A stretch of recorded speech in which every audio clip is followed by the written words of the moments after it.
Celui qui vaincra, je le ferai asseoir avec moi sur mon trône, comme moi j'ai vaincu et me suis assis avec mon Père sur son trône. Apocalypse 3, 21. Tout le message du livre de l'Apocalypse peut se résumer en un seul verset. Apocalypse 21, 7, où Dieu dit « Celui qui vaincra héritera ces choses. Je serai son Dieu et il sera mon fils. » Il est très difficile de comprendre sur cette terre ce qu'est vraiment notre héritage. Mais nous l'acceptons comme étant la parole de Dieu et nous y croyons sans aucune question et sans aucun doute.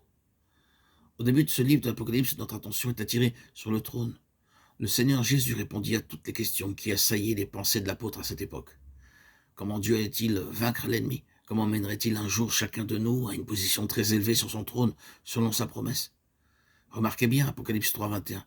Là est révélée la claire intention de Dieu, à savoir que nous soyons là sur son trône. Le message est si simple. Celui qui vaincra, je le ferai asseoir avec moi sur mon trône, comme moi j'ai vaincu et me suis assis avec mon Père sur son trône. De façon naturelle, nous nous demandons comment nous, êtres humains si faibles, nous pouvons atteindre la si haute position du trône de Dieu. Mais par la foi, nous l'acceptons aisément, car Dieu est si miséricordieux et si plein de grâce qu'il veut pardonner nos péchés. C'est pourquoi il nous a pardonnés par Jésus-Christ.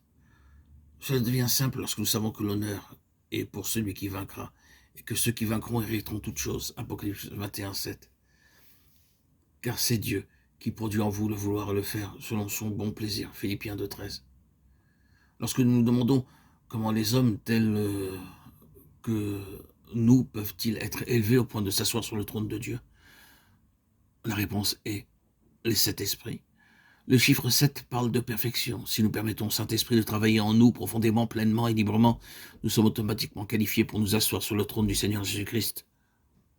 Non pas par les facultés humaines, ni par notre intelligence, mais par le Saint-Esprit travaillant en nous quotidiennement, profondément, librement et pleinement.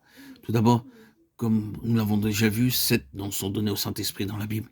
Deuxièmement, l'œuvre du Saint-Esprit se poursuit en nous très calmement, comme les racines d'un arbre sous terre, couvrant une grande surface, s'enfonçant très profondément et jouant un rôle très important. Ces racines sont parfois très petites comme des cheveux, mais elles s'étendent et rassemblent ainsi la nourriture nécessaire pour l'arbre tout entier. Cette œuvre tranquille et cachée ne peut pas se voir de l'extérieur. De même, l'œuvre septuple du Saint-Esprit se poursuit en nous, en toute quiétude. Nous le savons, bien que les autres ne le voient pas toujours. Troisièmement, il y a l'œuvre du Saint-Esprit visible pour nos voisins, nos amis, nos ennemis et nos parents. Ainsi, vous pouvez diviser l'œuvre du Saint-Esprit en une œuvre septuple intérieure et invisible et une œuvre septuple qui peut être vue par les autres. Quatrièmement, une œuvre septuple du Saint-Esprit fut accomplie dans le ministère du Seigneur Jésus-Christ. Si vous divisez cette œuvre en ces 4 groupes, vous obtenez alors le secret de la plénitude du Saint-Esprit pour tout être humain, quel qu'il soit.